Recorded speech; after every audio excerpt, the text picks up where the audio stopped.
YBS ကားသမားနဲ့ပေါင်းပြီးခရီးသည်ကိုအုပ်စုဖွဲ့ဝိုင်းရိုက်ခဲ့တဲ့ခပိုင်နိုင်များမင်္ဂလာပါပရိသတ်ကြီးတို့ရေအခုနောက်ပိုင်းမှာတော့ခပိုင်နိုင်တွေကအုပ်စုဖွဲ့ရန်ကားကမိုက်ကြီးခွဲတဲ့အထီကိုစိုးဝါလာခဲ့ပေမဲ့လည်းနှိမ်နှင်းနိုင်တဲ့သူဆိုတာလည်းမရှိသေးပါဘူး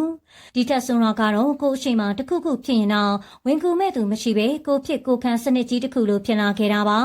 အခုတခါမှလည်းရန်ကုန်မြို့လေရှင်ပန်းဆိုရန်လန်းနဲ့ကန်နာလန်းတောင်မှာ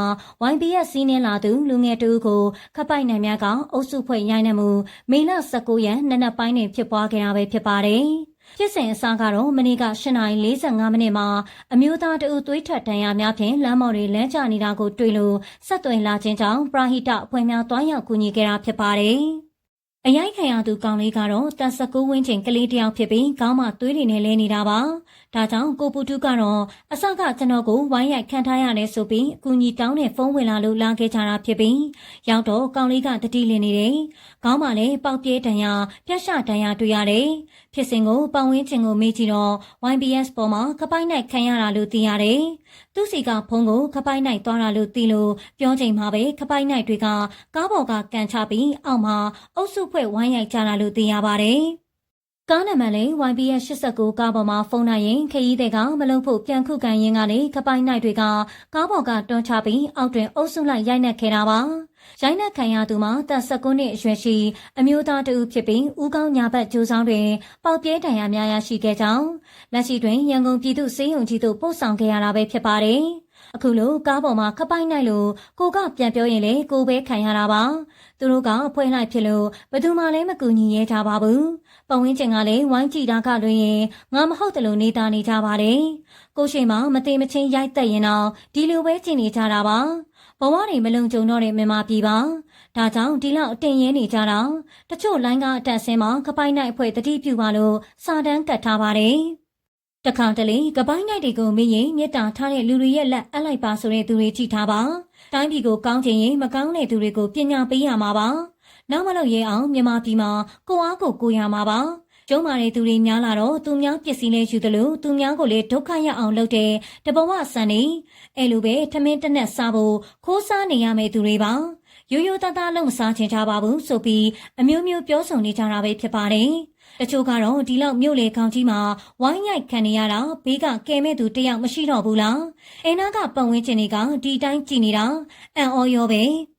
ပန်းဆိုရမယ်ကိုတော်ကလည်းကားပေါ်အတက်ဖုံးကိုနှိုက်လိုက်တာတီးလိုက်တယ်လက်ဆင့်ကမ်းတာမြန်ချက်ကိုကလည်းမြင်လိုက်တာရှေးကကောင်ကိုစောင့်တွန်းပြီးနောက်ကလူစီကပြန်ယူလိုက်တာသူတို့ဖတ်ချိန်မရတော့ဂျိုင်းကြားညက်ထားကိုဖုံးကိုအဲ့ချိန်နောက်နှစ်ယောက်ကပြေးလာတာဘောင်းလေးယောက်113ကားသမားအကိုကောင်းလို့အထူထောင်းမခံလိုက်ရတာညီလေးတက်တန်တကားပိတ်ပြီးမောင်းထွက်ပြီးလို့ကန်ကောင်းသွားတယ်ဒါပေမဲ့အဲနှုံးကလည်းဘေးလူတွေကတော့တန်တော်ရက်ကြည့်နေကြတာပဲအခုလေကားပေါ်ကလူတွေကတယောက်နဲ့အများနိုင်စီးနေလုံနေတာမြင်ပါလျင်ဝိုင်းမကူညီကြတာလားကြည့်လို့အတော်အဆင်ပြေနေကြတာလားကားပေါ်ပါလူတွေသာညီရင်ဒီကလေးအခုလိုဖြစ်စရာကိုအကြောင်းမရှိပါဘူးအတော်အံ့ဩမိတယ်လို့အမျိုးမျိုးပြောဆိုနေကြပါတယ်ဒါပေမဲ့ကားပေါ်ပါသူကတော့ကျွန်တော်တို့58ကားပေါ်မှာဖြစ်သွားတာပါကားသမားကခပိုက်နိုင်တွေနဲ့တီးတဲ့ပုံစံပါပဲဖြစ်ချိန်ဘာမှတာဝန်ယူမှုမရှိပါဘူးကောင်လေးကိုကားပေါ်ကကန်ချပြီးဝိုင်းချတဲ့အချိန်ကားသမားကကားကိုမောင်းထွက်သွားပါတယ်ဆိုပြီးပြောလာခဲ့တာပဲဖြစ်ပါတယ်ဒါကြောင့်မလို့အခုလိုခက်ပြက်ကြီးနေမှာအားလုံးပဲတခုခုဆိုမဆိုင်တယ်လို့နေကြမယ့်အချိန်မဟုတ်ပါဘူးဒီနေရာမှာငါဆွေမျိုးတားချင်းဆိုတဲ့စိတ်နဲ့ပဲစဉ်းစားကြည့်ပါခေတ်ကာလရာပြည်သူတွေစီးလုံးရမယ့်အချိန်မှာဘေးတိုင်ပူပြောမလုပ်ပဲကူညီကြပါထိသွားတဲ့ကလေးလည်းအမြန်သက်သာပါစေအခုလိုကားသမားနဲ့ပါပေါင်းပြီးလှုပ်ရှားနေတဲ့ခပိုက်နိုင်တွေပေါ်အမြင်လေးကိုပြောပြခဲ့ကြပါအောင်ရှင်အဆုံးထိကြည့်ပေးလို့အားလုံးကိုကျေးဇူးတင်ပါတယ်နောက်ထပ်ဗီဒီယိုလေးမှာပြန်တွေ့ကြပါမယ်ရှင်ကြောင်သွားတဲ့တငယ်ချင်းစတိုင်းလေးအတွက်ကိုကြီးတောင်းခံလာတဲ့မင်းသမီးမေမီကိုမင်္ဂလာပါပရိသတ်ကြီးတို့ရေလက်တလုံးမှာတော့လူတိုင်းကစောင်းဝင်နေတဲ့အခက်အခဲတွေအတွက်ခက်ခဲကြိုးစားရုန်းကန်ပေးမနေရချိန်မှာပဲရှေ့သွားလို့နောက်ကျောင်းမဖြောက်ရတဲ့အထိကိုစိုးဝါလာတာကတော့လူပြောက်တွေပါပဲ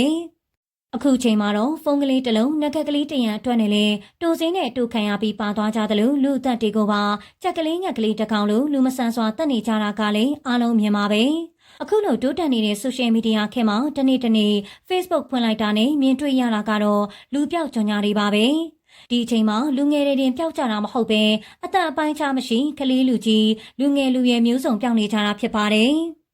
ဒီထဲမှာတော့တိုးစေးမိပြီးကံကောင်းထောက်မစွာနဲ့ပြန်တွေးကြတဲ့သူတွေရှိတယ်လို့မိသားစုလိုက်ပျောက်ဆုံးပြီးအခုတက်တိရှာမတွေးကြတဲ့သူတွေလည်းများစွာရှိနေကြတာပဲဖြစ်ပါတယ်။အခုလိုခေတ်ပြတ်ကာလကြီးမှာတော့ဝိုင်းရီအတွက်အလုံးမဖြစ်မနေလုံနေကြရပြီးအလုတ်သွားရင်းနဲ့လည်းအဆွဲကောင်းလို့ပါသွားပြီးအယောင်စားခံရသူတွေလည်းများလာတယ်လို့တိုးစေးနောက်ပါသွားတဲ့သူတွေလည်းရှိလာခဲ့ပါတယ်။အခုတစ်ခါမှလည်းမိမိကိုကတော့19ရက်နေ့ည9:30ချိန်မှာသူမနဲ့ရှူတင်မှာတွေ့ဆုံပြီးအပြန်မှာဖုံးဆက်ပိတ်ပြီးပျောက်သွားတဲ့တငယ်ချင်းစတိုင်လေးအတွက်ကူညီတောင်းခံလာခဲ့တာပဲဖြစ်ပါတယ်။မိမိကိုကတော့အောင်မြင်တဲ့မင်းသမီးတစ်လက်ဖြစ်တာကြောင့်ဇက်ကားတွေများစွာရိုက်ကူးနေရတာပဲဖြစ်ပါတယ်။ဒါပေမဲ့လည်းမနေ့ကဇက်ကားတွားရိုက်ကူးရကနေရိုက်ကူးရဲ့အပြီးအပြန်မှာပဲသူမရဲ့စတိုင်လေးနဲ့အဆက်အသွယ်ပြတ်တောက်သွားခဲ့ရတာကြောင့်ရန်ကိုစိတ်ပူနေခဲ့တာပဲဖြစ်ပါတယ်။ဒါကြောင့်မလို့အမြန်ရှာတွေ့နိုင်အောင်လူပြောက်ကြော်ညာတွေတင်အကူအညီတောင်းလာတာဖြစ်ပြီးမိမိကိုကတော့ကူညီပေးကြပါအောင်ရန်စိတ်တွေပူရင်းနေပူလို့ပါပျောက်သွားတဲ့သူကမိမိရဲ့တငယ်ချင်းစတိုင်လေးတစ်ယောက်ပါနာမည်တင်မာထွန်းခါထက်ဖြစ်ပြီးအသက်28နှစ်ရှိပါပြီအလောက်ကိုင်းက fashion style လေးတစ်ယောက်ပါသူမကတော့မနေ့က19ရက်5လ2025မနေ့ည9နာရီခွဲ10နာရီဝန်းကျင် Hotel Stadium နားမှာဘတ်ကားစီးဖို့ကားပေါ်ကဆင်းပြီးချိန်ကစလို့ဖုံးဆက်ပိတ်ပြီးပျောက်သွားတာပါလိမ့်ဆောင်ကတောင်းကလာပါတုတ3လမ်းမှာနေတာပါအမြန်တွေ့အောင်ရှဲပေးခြင်းဖြင့်ကူညီပေးကြပါသူမကတော့အလုံးမှာတကယ်လိမ့်မာပြီးတော်တဲ့ညီမလေးမလို့ဘာအနေမှမဖြစ်ပါစေနဲ့ဆိုပြီးအကူအညီတောင်းခံလာခဲ့တာပဲဖြစ်ပါတယ်ဒီကနေ့နေ့လယ်ပိုင်းမှာတော့တင်မာထွန်းခေါ်ထက်ကိုပြန်ရှာတွေ့ခဲ့ပြီးတိုးစေးမိသွားခဲ့တာဖြစ်လို့အခြေအနေတွေပုံမှန်ဖြစ်သွားရင်အားလုံးပြန်ပြောပေးပါမယ်ဆိုပြီးပြောလာခဲ့တာပဲဖြစ်ပါတယ်အခုလိုအလင်းမြန်တွေ့တာကိုပဲကံကောင်းတယ်လို့ပြောရမှာပါပဲအားလုံးလည်းအသွားလာအနေထိုင်တတိထားကြပြီးလမ်းသွားခီးသွားမယ်ဆိုရင်တံမြာသီးနဲ့အချင်းတစ်မျိုးမျိုးလေးကိုစောင့်သွားကြဖို့တတိပေးလိုက်ရပါတယ်အဆုံးထိကြည့်ပေးလို့အားလုံးကိုကျေးဇူးတင်ပါတယ်နောက်ထပ်ဗီဒီယိုလေးမှာပြန်တွေ့ကြပါမယ်ရှင်YBS ကားသမားနဲ့ပေါင်းပြီးခရီးသည်ကိုအုပ်စုဖွဲ့ဝိုင်းရိုက်ခဲ့တဲ့ခပိုင်နိုင်များမင်္ဂလာပါပရိသတ်ကြီးတို့ရေအခုနောက်ပိုင်းမှာတော့ခပိုင်နိုင်တွေကအုပ်စုဖွဲ့ရန်ကားကမိုက်ကြီးခွဲတဲ့အထီကိုစိုးဝါလာခဲ့ပေမဲ့လည်းနှိမ်နှင်းနိုင်တဲ့သူဆိုတာလည်းမရှိသေးပါဘူးဒီထက်ဆိုတာကတော့ကိုအရှိန်မှာတစ်ခုခုဖြစ်ရင်တော့ဝင်ကူမဲ့သူမရှိပဲကိုဖြစ်ကိုခံစနစ်ကြီးတစ်ခုလိုဖြစ်လာခဲ့တာပါအခုတခါမှလည်းရန်ကုန်မြို့လေရှိပန်းဆိုရန်လန်းနဲ့ကန္နာလန်းတောင်မှာ YBS စီးနှင်းလာသူလူငယ်တူကိုခပိုက်နိုင်များကအုပ်စုဖွဲ့ရိုင်းနှမှုမေလ19ရက်နနက်ပိုင်းတွင်ဖြစ်ပွားခဲ့တာပဲဖြစ်ပါတယ်ဖြစ်စဉ်အစကတော့မနေ့က8:45မိနစ်မှာအမျိုးသားတဦးသွေးထွက်တန်ရာများဖြင့်လမ်းမော်တွေလမ်းကျနေတာကိုတွေ့လို့ဆက်သွယ်လာခြင်းကြောင့်ပရာဟိတအဖွဲ့များတွားရောက်ကူညီခဲ့တာဖြစ်ပါတယ်အရိုက်ခံရသူကောင်လေးကတော့တက်19ဝင်းကျင်ကလေးတစ်ယောက်ဖြစ်ပြီးခေါင်းမှာသွေးတွေနဲ့လဲနေတာပါဒါကြောင့်ကိုပူတူကတော့အစကကျွန်တော်ကိုဝိုင်းရိုက်ခံထားရတယ်ဆိုပြီးအကူအညီတောင်းတဲ့ဖုန်းဝင်လာလို့လာခဲ့ကြတာဖြစ်ပြီးရောက်တော့ကောင်လေးက